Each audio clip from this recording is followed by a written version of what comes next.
Welcome dear rockers. कैसे हैं दोस्तों आप सभी। अक्सर हम मूवीज में हीरो को बड़ी बड़ी लड़ाइयां लड़ते हुए देखते हैं, विलन्स को मारते हुए देखते हैं, लेकिन असल जिंदगी का हीरो वही होता है जो अपनों के लिए अपनी ख्वाहिशों का गला घोंट देता है। आज हम बात करने वाले हैं एक ऐसी फिल्म के बारे में जो शोर शराबे से दूर सीधे आपके दिल पे दस्तक देगी। ये कहानी है एक भाई की जिसने वक्त से पहले बड़ा होना सीख लिया। यहाँ बात सिर्फ सर्वाइवल की नहीं है, बात है एक भाई और बहन के अटूट रिश्ते की, जहाँ जिम्मेदारियों के बोझ तले सपने कहीं दब जाते हैं। तो अगर आप एक्शन और मसाला से थक चुके हैं और एक दिल को छू देने वाली कहानी को देखना चाहते हैं तो ये कहानी दोस्तों आपके लिए। चलिए शुरू करते हैं। कहानी की शुरुआत होती है मीरा से। मीरा एलआईसी ऑफिस में काम करती है। ऊपर से देखो तो सब नॉर्मल लगता है, रोज ऑफिस जाना, फाइल्स हैंडल करना, कस्टमर से बात करना। लेकिन दोस्तों मीरा ऑफिस सिर्फ काम के लिए नहीं जाती, बल्कि वहाँ कोई और भी है। वो है राम। हाँ दोस्तों, राम जिसे मीरा दिल से पसंद करती है। लेकिन यहाँ पर आता है पहला बड़ा ट्विस्ट। इतनी जल्दी? हाँ, मीरा शादीशुदा है और राम भी शादीशुदा है। दोनों जानते हैं कि ये रिश्ता गलत है, फिर भी तन्हाई और जज्बात उन्हें एक दूसरे के करीब लेकर आ जाते हैं। और अब जरा बात कर लेते हैं मीरा के पति बिंगू की। बिंगू एक फौजी है,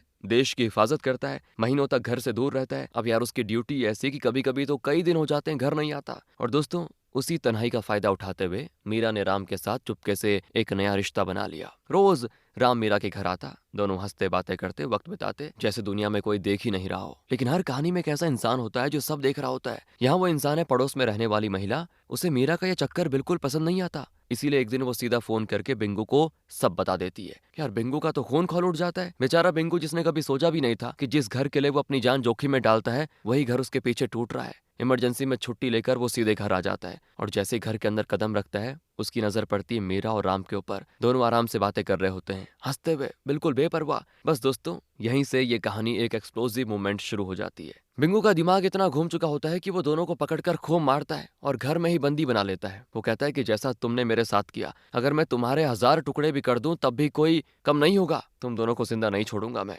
मीरा और राम का तो रंग उड़ चुका था। उनको ये लग रहा होता है कि आज उनकी जिंदगी का आखिरी दिन है। लेकिन कहानी में यहाँ भी एक ट्विस्ट आता है। ज्यादा शराब पीने की वजह से बिंगू हो जाता है बेहोश और मौका देखते मीरा और राम खुद को आजाद करके घर से भाग जाते हैं। लेकिन दोस्तों सबसे बड़ा झटका अभी बाकी है। मीरा तो भाग जाती है राम के साथ, लेकिन पीछे छोड़ जाती है अपने 2 मासूम बच्चों को, बड़ा बेटा चेला और छोटी बेटी गुड़िया, जो अभी तक स्कूल नहीं जाते। माँ के बिना रहना क्या होता है ये भी उनको नहीं पता। अब घर में सिर्फ 3 लोग बचे होते हैं, एक टूटा हुआ आदमी यार और 2 मासूम बच्चे। बिंगू जब भी बच्चों को देखता ना उसके दिल में शक पैदा हो जाता कि ये मेरे ही बच्चे हैं या किसी और के। ये शक उसे और ज्यादा सख्त बना देता है। एक दिन वो दोनों बच्चों को उठाकर मीरा के मायके पहुंचा देता है। गुस्से और दर्द में वो कहता है कि तुम्हारी बेटी ने मुझे धोखा दिया, इसलिए मैं इन बच्चों को नहीं संभालूंगा। तुम संभालो या जहर देकर मार डालो, मुझे कोई फर्क नहीं पड़ता। इतना कहकर वो वहां से जाने लग जाता है। और तब छोटा सा चेला भाग कर आता है और अपने पिता से कहता है कि पापा मत जाओ ना, माँ तो जा चुकी थी दोस्तों, अब बाप को भी खोना नहीं चाहता था वो। लेकिन बिंगू का दिल टूट चुका था। गुस्से में वो चेला का हाथ मरोड़ देता है और कहता है कि दूर हो जा मेरी नजरों से, वरना जिंदा नहीं छोड़ूंगा।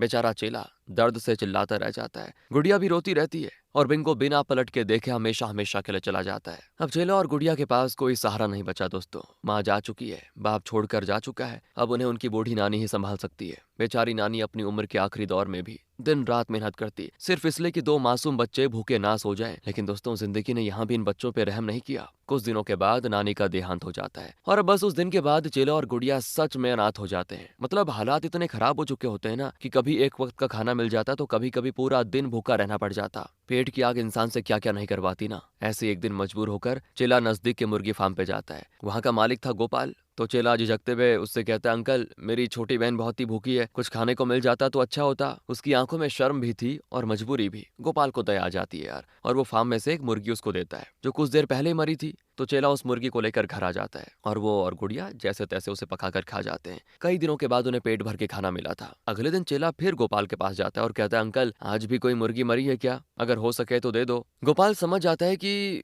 ये बच्चे बहुत ही मुश्किल से जी रहे हैं। तो गोपाल कहता है, एक काम कर, कल से यहाँ पे काम पे आ जा, बस इतना ध्यान रखना कि मेरी मुर्गियां किसी भी वजह से मरे ना। काम करेगा तो रोज एक मुर्गी और सैलरी भी दूंगा। ये सुनते चेला की आंखों में चमक आ जाती है। उसके लिए सिर्फ नौकरी नहीं थी दोस्तों, ये उसकी बहन का भविष्य था। और अगले दिन से चेला काम पे लग जाता है। सुबह से शाम तक काम करता, दिन रात मेहनत करता, जिससे धीरे धीरे उनके हालात में सुधार हो जाता। खाने का बंदोबस्त हो जाता था तो जो सैलरी मिलती उससे वो सबसे पहले गुड़िया का स्कूल में एडमिशन करवाता। वक्त धीरे धीरे आगे बढ़ता है और देखते देखते कुछ साल गुजर जाते हैं। चेला जवान हो जाता है, गुड़िया भी बड़ी होकर कॉलेज जाती है। अब होता है गुड़िया का एग्जाम, तो चेला उसे बाइक पर बैठाकर कॉलेज छोड़ने जाता है। दोस्तों ये वही चेला है जो कभी भूख से तड़पता था और आज अपनी बहन को पढ़ा रहा है। उनकी जिंदगी में जो थोड़ा बहुत सुधार आया वो सिर्फ चेला की मेहनत और गोपाल के सहारे की वजह से। वैसे गोपाल की बात करूं तो गोपाल ने कभी शादी नहीं की, इसीलिए वो चेला और गुड़िया को ही अपने बच्चे की तरह प्यार करता है। गोपाल ने तो मुर्गी फार्म भी छोड़ दिया होता है, सिर्फ अंडे बेचने का काम करता है। जहां उसकी दुकान है वहीं सामने पे एक मटके की दुकान भी है। उस दुकान को सेल्वी नाम की लड़की चलाती है और सेल्वी एक जिंदा दिल लड़की है। दिन भर दुकान संभालती और मौका मिलते ही चेला को लाइन भी मारती, क्योंकि दोस्तों वो चेला को दिल से प्यार करती है। लेकिन अपना चेला भाई वो सिर्फ जिम्मेदारी जानता है, मोहब्बत नहीं। वो सेल्वी की हर हरकत को इग्नोर करता है। उसके लिए सबसे इंपॉर्टेंट है गुड़िया का फ्यूचर। तो गोपाल भी मजाक में कहता है कि अरे मेरे जैसे अकेले रहने का इरादा है क्या, शादी कर ले सेल्वी से, अच्छी लड़की है वो। लेकिन चेला तो हर बार मना कर देता है। अगले सीन में दोस्तों चेला बाजार में मछलियां खरीदने जाता है, लेकिन वहां बातों ही बातों में एक बंदे से उसकी बहस हो जाती है, क्योंकि वो चेला की माँ के लिए अंट बोल रहा था कि कैसे इसकी माँ अपने आशिक के साथ भाग गई, लगता है बहन भी यही काम करेगी। और ये चीज चेला से बर्दाश्त नहीं होती, इसीलिए वो उस आदमी को वहीं सबके सामने पीट देता है। वो तो अच्छा हुआ गांव वाले चेला को रोक देते हैं, वरना चेला तो उसकी जान ले लेता। अब चेला वहां से घर आता है। गुड़िया को जैसे ही इसके बारे में पता चलता है कि चेला ने झगड़ा किया तो उसे बहुत ही बुरा लग जाता है। चेला के शरीर पर चोट देखकर उसे तकलीफें होती है। तुरंत पानी का टब लाती है और उससे चेला का पैर धुलने लगती है, क्योंकि वो हमेशा अपने भाई का पैर खुद धोती है। उसकी नजरों में चेला ही उसका सब कुछ है दोस्तों। माता पिता भाई सबकी जिम्मेदारी अकेले चेला ने निभाई है, इसलिए गुड़िया कभी अपने भाई पर आंच नहीं आने देती। दोनों एक दूसरे की जान है एक तरफ से ये कह लो, और एक पल भी वो दोनों एक दूसरे से अलग नहीं हो सकते। अगले दिन सेल्वी होटल जाकर वहां से मस्त मस्त खाना पैक करवाती है, क्योंकि गोपाल ने कहा था कि चेला को टेस्टी खाना बहुत ही पसंद है।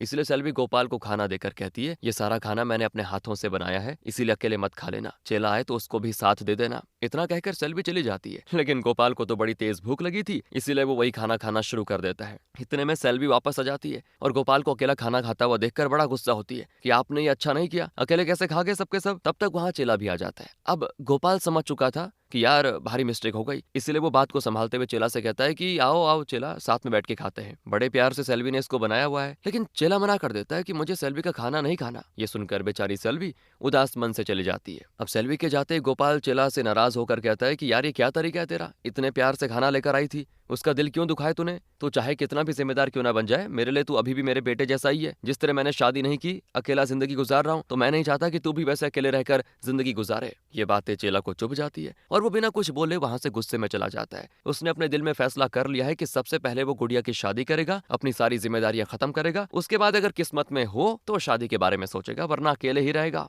उसके दिल के किसी कोने में दोस्तों एक डर भी जिंदा है कि कहीं उसे अपनी माँ जैसी कोई लड़की ना मिल जाए जो बीच रास्ते में उसे छोड़कर चली जाए। इधर गुड़िया जिस कॉलेज में पढ़ती है ना, उसी में पढ़ने वाला सुंदर नाम का लड़का गुड़िया को बहुत पसंद करता है। हालांकि सुंदर बहुत ही शर्मिला टाइप का बंदा है, लड़कियों से उसको ढंग से बात करने तक नहीं आती, इसलिए पूरे कॉलेज में गुड़िया ही उसकी इकलौती दोस्त है दोस्तों। गुड़िया काम खत्म करके जब लाइब्रेरी आती है तो हम देखते हैं कि लाइब्रेरियन गुड़िया को बहुत ही अच्छे से जानता है और सारा टाइम तो वो उसको ही देखता रहता है। इसके पीछे उसका मकसद क्या है वो तो थोड़ी देर के बाद पता चलेगा। तो ऐसे मस्त दिन गुजरते हैं। सेल्वी डेली अपनी कोशिश जारी रखती है चेला को पटाने की, लेकिन चेला फिलहाल तो उसके भाव में नहीं आता। उसको कोई मतलब नहीं है सेल्वी से फिलहाल, और ना ही किसी और लड़की से मतलब। उसे मतलब है तो सिर्फ अपने काम से, अपनी बहन से। अब एक दिन चेला को उसके घर के बाहर गुड़िया किसी से हंसी मजाक करते हुए नजर आती है। तो जब चेला बाहर आकर देखता है, उसको दिखाई देता है कि गुड़िया छुपकर सुंदर से मिलने आई है। वो दोनों जंगल में जाकर एक दूसरे से खूब बातें करते हैं ताकि कोई उनको देख ना पाए। लेकिन ये देखकर चेला का गुस्सा फूट जाता है। वो हथियार लेकर सीधे सुंदर को मारने उसके पीछे दौड़ जाता है, लेकिन जैसे तैसे सुंदर अपनी जान बचाकर वहां से भाग जाता है दोस्तों। अब उसके जाने के बाद चेला गुड़िया के पास आता है।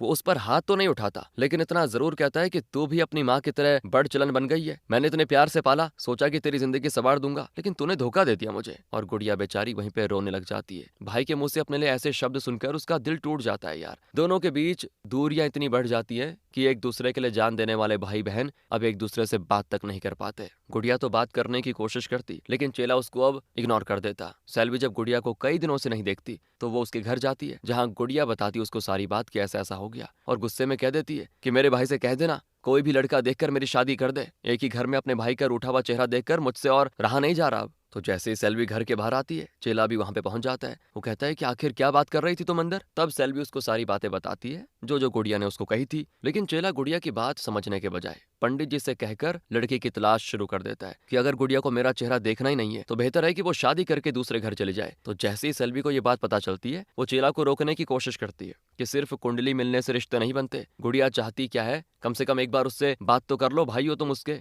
लेकिन चेला सेल्वी की बात से गुस्सा हो जाता है। वो सेल्वी की दुकान के सारे मटके तोड़ते हुए कहता है, ये मेरा और मेरी बहन का मामला है, इसलिए सभी को वार्निंग दे रहा हूँ, आइंदा किसी ने भी मेरे परिवार के मामले में टांग घुसाने की कोशिश की तो अंजाम अच्छा नहीं होगा। और बेचारी सेल्वी सोचती है, यार मैं तो इनको सुधारने की, इनके रिश्ते को सुधारने की बात कर रही हूँ और ये मेरा ही नुकसान करे जा रहा है। उसका भी दिल टूट जाता है दोस्तों। लेकिन चेला ने गुस्से में उसको ही गलत समझ लिया था। और अब गोपाल के चेला को समझाने पर आज पहली बार चेला गोपाल को भी डांट देता है कि कोई भी मेरे परिवार के मामले में ना बोले तो बेहतर होगा। इतना कहकर वो अकेले ही अब गुड़िया के लिए लड़का ढूंढने में लग जाता है। लेकिन दिक्कत तो ये ना, कोई भी ढंग का लड़का नहीं मिलता। तो चेला गोपाल से माफी मांगते हुए कहता है, मुझसे गलती हो गई, जो मैंने आपको ऊंची आवाज में कह दिया उसके लिए मुझे माफ कर दीजिए और कोई अच्छा लड़का ढूंढने में मेरी मदद कीजिए। तो गोपाल भी इसके लिए तैयार हो जाता है। दोनों लड़का ढूंढने में लग जाते हैं दोस्तों। और तब रिश्ता आता है उसी सुंदर का जिसको चेला ने मारने की कोशिश की थी। उस टाइम तो चेला पर उसका गुस्सा हावी था, लेकिन अब जब वो सुंदर के बारे में जानता है, उसको अपनी गलती का पछतावा हो जाता है, क्योंकि सुंदर उसी लाइब्रेरियन का बेटा है। लाइब्रेरियन हमेशा